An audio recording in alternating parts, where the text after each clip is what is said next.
आदरणीय सभापति जी,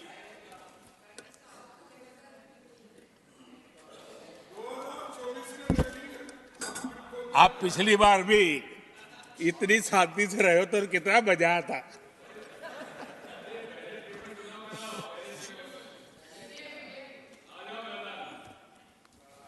आदरणीय राष्ट्रपति जी, आदरणीय सभापति जी,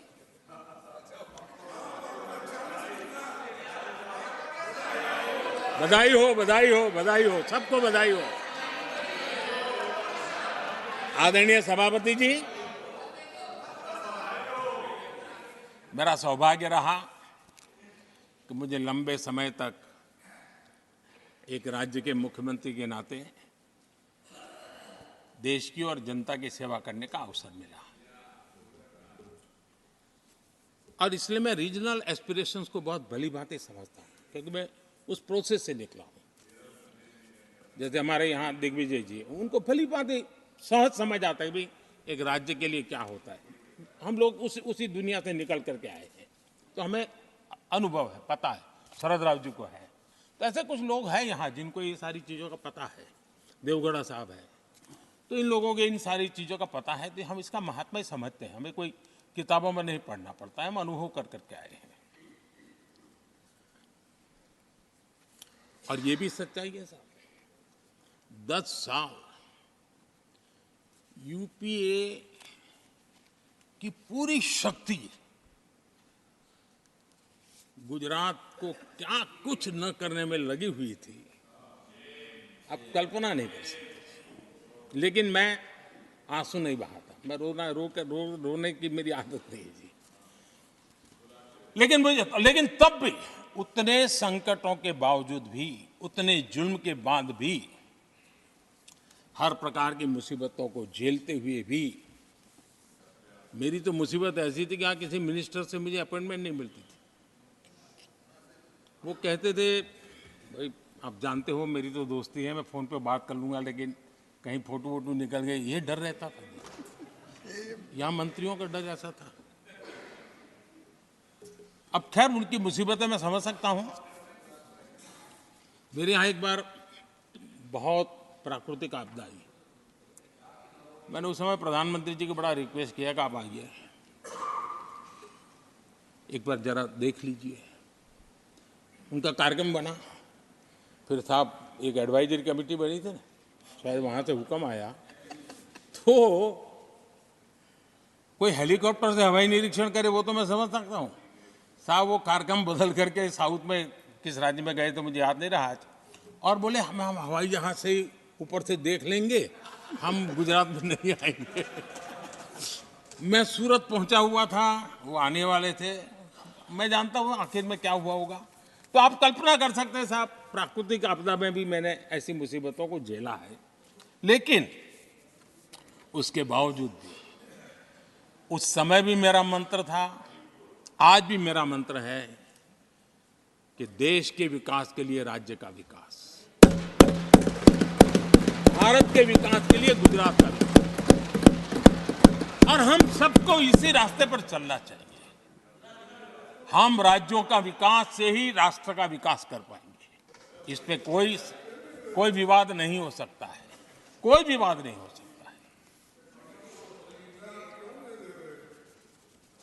और मैं आपको विश्वास देता हूं सभापति जी, राज्य अगर एक कदम चलता है तो 2 कदम चलने की ताकत देने के लिए मैं तैयार हूं।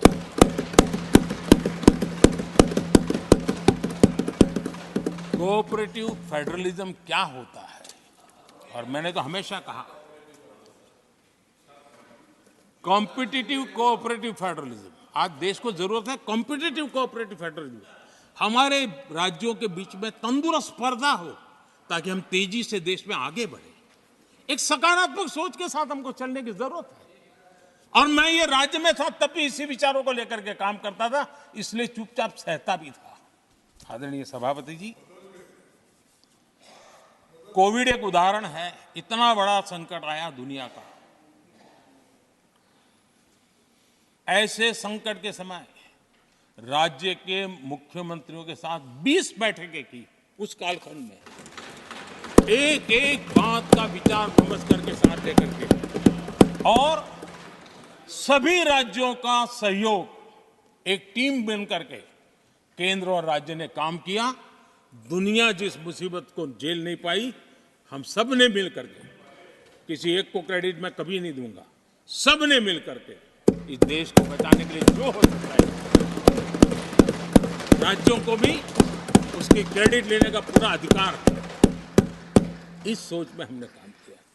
आदरणीय सभापति जी, G20 का आयोजन हम दिल्ली में कर सकते थे। हम दिल्ली में इन बड़े बड़े नेताओं के बीच रह करके सब कुछ क्या नहीं कर, पहले हुआ ही है। हमने ऐसा नहीं किया। हमने G20 का पूरा यश राज्यों को, दिल्ली में एक मीटिंग की तो राज्यों में 200, एक एक राज्य को एक्सपोजर मिले दुनिया में। ये गलती से नहीं हुआ, योजना के तरीके से हुआ है।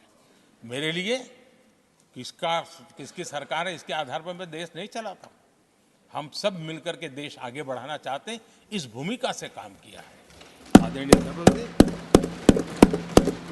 हमारे देश में विदेश के मेहमान आते थे तो मेरे आने के बाद आ रहे था, थोड़ा पहले भी आते थे।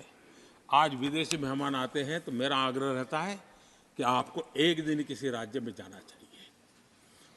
मैं उनको लेते के जाता हूं राज्यों में, ताकि उनको पता चले कि मेरा देश यानी दिल्ली नहीं है, मेरा देश चेन्नई में भी है, मेरा देश बेंगलुरु में भी है, मेरा देश हैदराबाद में भी है, मेरा देश पुरी में भी है, भुवनेश्वर में भी है, मेरा देश कलकत्ता में भी है, मेरा देश गुवाहाटी में भी है। पूरे दुनिया को मेरे देश के हर कोने का एक्सपोजर मिले, इसके लिए हम कोशिश करते हैं। वहां की सरकार का सहयोग असहयोग इसके तराजू पर नहीं तोड़ते।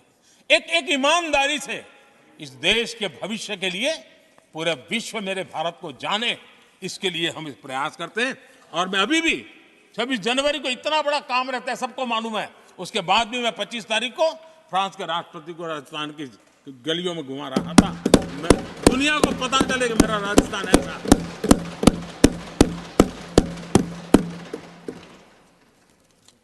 आदरणीय सभापति जी, हमने एक बहुत बड़ा कार्यक्रम लिया जिसकी विश्व में एक मॉडल के रूप में चर्चा हो रही है, एस्पिरेशनल डिस्ट्रिक्ट। एस्पिरेशनल डिस्ट्रिक्ट की जो सफलता है ना, उसमें 80% भूमिका मेरे राज्यों के सहयोग की है। राज्यों ने जो सहयोग किया है, उन्होंने एस्पिरेशनल डिस्ट्रिक्ट की मेरी भावना को समझा है। आज उस एस्पिरेशनल डिस्ट्रिक्ट को आगे बढ़ाने के लिए 80% ताकत राज्यों से मिल रही है, डिस्ट्रिक्ट लेवल के अफसरों से मिल रही है। और जो राज्य, वो राज्य की औसत में भी आखिरी पायदान पे खड़े थे, वो आज नेशनल एवरेज के साथ कंपटीशन करने लगे। ये डिस्ट्रिक्ट कभी पिछड़ी डिस्ट्रिक्ट मानी जाती थी। ये सबका सहयोग से हो रहा है। और इसलिए हमारे कार्यक्रमों की रचना ही सबको साथ लेकर के चलने की है और मिल करके देश के भविष्य को बनाने की है। आज देश का हर कोना, हर परिवार विकास के फल प्राप्त करे, ये हम सबका दायित्व है और हम उसी दिशा में जाना चाहते हैं। हम हर राज्य को उसका पूरा हक भी देना चाहते हैं। लेकिन मैं आज एक अहम मुद्दे पर मेरी पीड़ा व्यक्त करना चाहूंगा। आदरणीय सभापति जी, एक राष्ट्र हमारे लिए सिर्फ जमीन का टुकड़ा नहीं है, हम सब के लिए एक इकाई ऐसी है जो प्रेरणा देने वाली इकाई है। जैसे शरीर होता है, शरीर में जैसे अंगांगी भाव होता है, अगर पैर में कांटा लगे तो पैर ये नहीं कहता है, हाथ कभी नहीं सोचता है कि मुझे क्या, पैर को कांटा लगा है, पैर पैर का काम करेगा। पल भर में हाथ पैर के पास पहुंच जाता है, कांटा निकालता है। कांटा पैर को लगता है, आंख ये नहीं कहती कि आंसू मैं क्यों बहाऊं, आंसू आंख से निकलते हैं। हिंदुस्तान के किसी भी कोने में दर्द हो तो पीड़ा सबको होनी चाहिए। अगर देश का एक कोना, अगर शरीर का एक अंग अगर काम नहीं करता है तो पूरा शरीर अपंग माना जाता है। शरीर जिस प्रकार से, अगर देश का भी कोई कोना, देश का कोई क्षेत्र विकास से वंचित रह जाएगा तो देश विकसित नहीं हो सकता है। और इसलिए हमें भारत को एक अंगांगी भाव से देखना होना चाहिए, उसको टुकड़ों में नहीं देखना चाहिए।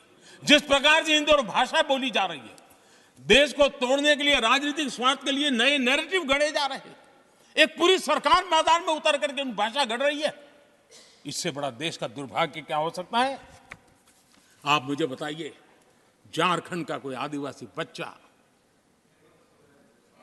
अगर ओलंपिक के खेल के अंदर जाकर के मेडल लेकर आएगा, तो क्या हम ये सोचते हैं कि तो झारखंड का बच्चा है?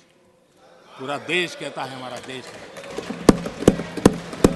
जब एक झारखंड का बच्चे में प्रतिभा देखते हैं और देश हजारों करोड़ रुपया, हजारों लाखों रुपया खर्च करके उसको अच्छे कोचिंग के लिए दुनिया के किसी देश में भेजता है, तो हम ये सोचेंगे कि खर्चा झारखंड के लिए हो रहा है, क्या देश के लिए नहीं हो रहा है? हम क्या करने लगे हैं, क्या भाषा बोलने लगे? इस देश का गौरव, हमारे यहां वैक्सीन, देश के करोड़ों लोगों को वैक्सीन का, हम ये कहेंगे वैक्सीन तो उस कोने में बनी थी इसलिए हक उनका है, देश को नहीं मिल सकती? कैसा सोच सकते हैं? क्या वैक्सीन उस शहर में बनी थी इसलिए देश के और भागों को इसका लाभ नहीं मिलेगा? ये सोचेंगे क्या? क्या सोच बन गई है? और एक राष्ट्रीय दल के अंदर से ऐसे विचार है, ये बहुत बहुत दुखद की बात है। मैं पूछना चाहता हूं आदरणीय सभापति जी, क्या अगर हिमालय कल कहना शुरू कर दें, हिमालय कल बोलना शुरू कर दें कि नदियां मेरे यहां से बहती हैं, मैं तुम्हें पानी नहीं दे दूंगा, पानी का अधिकार मेरा है, देश का क्या होगा? देश कहां जाकर के रुकेगा? अगर जिन राज्यों में कोयला है वो कह दें कोयला नहीं मिलेगा, ये हमारी संपत्ति है, जाओ तुम अंधेरे में गुजारा करो, देश कैसे चलेगा? आदरणीय सभापति जी, ऑक्सीजन, कोविड के समय हमारे यहां ऑक्सीजन की संभावनाएं, पूर्वी कार्य में जो उद्योग है उसके साथ देश के पूरे देश को ऑक्सीजन की जरूरत थी। अगर उस समय पूरब के लोग कह करके बैठ जाते ऑक्सीजन को हम नहीं दे सकते, हमारे लोगों की जरूरत है, देश को कुछ नहीं मिलेगा, क्या होता देश का? उन्होंने संकट झेल करके भी देश को ऑक्सीजन पहुंचाया। देश के अंदर ये भाव तोड़ने का क्या प्रयास हो रहा है? क्या इस प्रकार से देश को हमारा टैक्स, हमारे मनी किस भाषा में बोला जा रहा है? ये देश के भविष्य के लिए नया खतरा पैदा करने वाली बात है।